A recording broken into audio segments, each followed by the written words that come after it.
राजू एक साधारण किसान था जो अपने गांव पिपलवा में रहता था।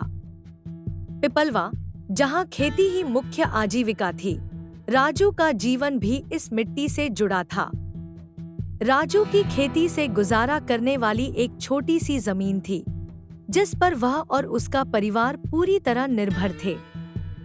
हर साल राजू जी जान लगाकर खेत में मेहनत करता। वह सुबह सुबह उठकर हल पकड़ता और पूरे दिन मिट्टी को सोने में बदलने की कोशिश करता। लेकिन पिछले कुछ सालों से मौसम उसकी मेहनत का साथ नहीं दे रहा था। कभी बारिश नहीं होती तो कभी बाढ़ आ जाती।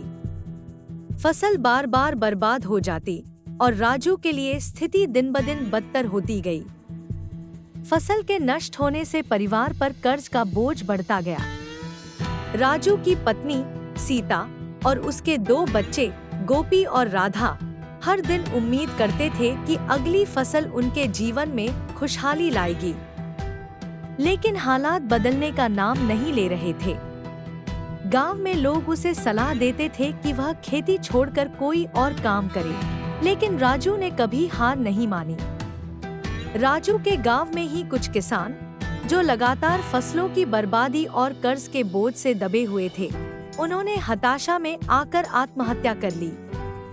उनके परिवार बर्बाद हो गए और गांव में उदासी और निराशा का माहौल छा गया। इस खबर ने राजू के दिल को गहरे तक झकझोर दिया। वह भी निराश था, लेकिन उसने सोचा, अगर मैं भी हार मान लूं तो मेरे परिवार का क्या होगा। मैं भी वही कदम उठाऊंगा जो इन किसानों ने उठाया। राजू के मन में निराशा घर करने लगी, लेकिन उसने अपने दिल में उम्मीद को मरने नहीं दिया। एक दिन जब फसल पूरी तरह से बर्बाद हो गई और घर में खाने के लिए कुछ भी नहीं बचा, राजू ने खुद को संभाला।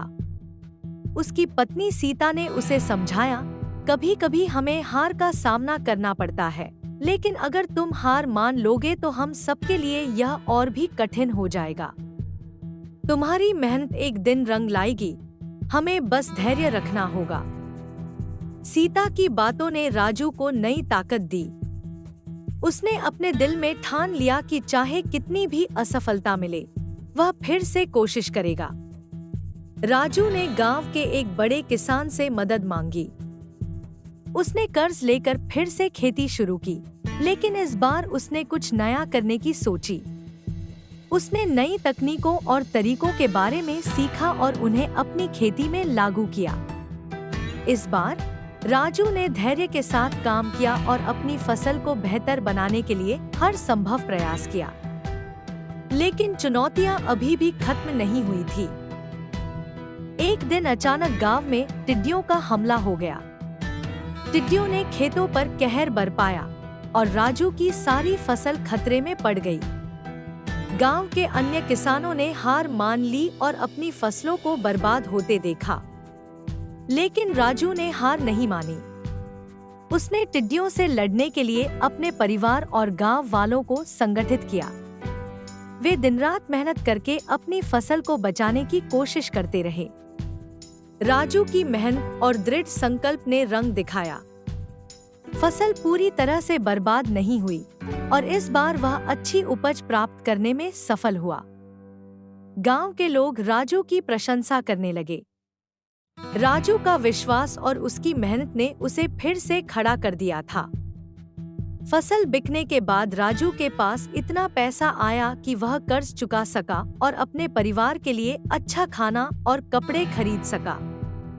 राजू की आंखों में खुशी के आंसू थे, लेकिन इस बार ये आंसू निराशा के नहीं, बल्कि सफलता के थे। उसने अपने परिवार और गांव को दिखा दिया कि सच्ची मेहनत और दृढ़ संकल्प से किसी भी कठिनाई का सामना किया जा सकता है। राजू की यह कहानी उसके गांव में एक मिसाल बन गई। उसने अपनी असफलताओं को अपनी ताकत बनाई और हर बार गिरकर फिर से उठ खड़ा हुआ। अब जब गांव में कोई भी किसान निराश होता है, तो लोग उसे राजू की कहानी सुनाते हैं। राजू ने सिखाया कि असफलता अंत नहीं है, बल्कि एक नया आरंभ है। चाहे कितनी भी मुश्किलें आएं, अगर मन में सच्ची लगन और मेहनत हो, तो हर चुनौती का सामना किया जा सकता है। राजू की कहानी एक ऐसी प्रेरणा है जो हमें सिखाती है कि मेहनत और उम्मीद का बीज कभी व्यर्थ नहीं जाता। और इस कहानी का सबसे बड़ा सबक यह है कि किसान ही इस देश के असली नायक हैं। वे अपनी जान की बाजी लगाकर हमारे लिए अनाज उगाते हैं, लेकिन कभी भी हार नहीं मानते। चाहे कितनी भी कठिनाइयां आएं, वे अपने हौसले और मेहनत से इस देश को खिलाते रहते हैं। राजू और उसके जैसे लाखों किसान इस देश की असली ताकत हैं, जो हमें याद दिलाते हैं कि भारत की असली शक्ति उसके मेहनतकश किसानों में निहित है।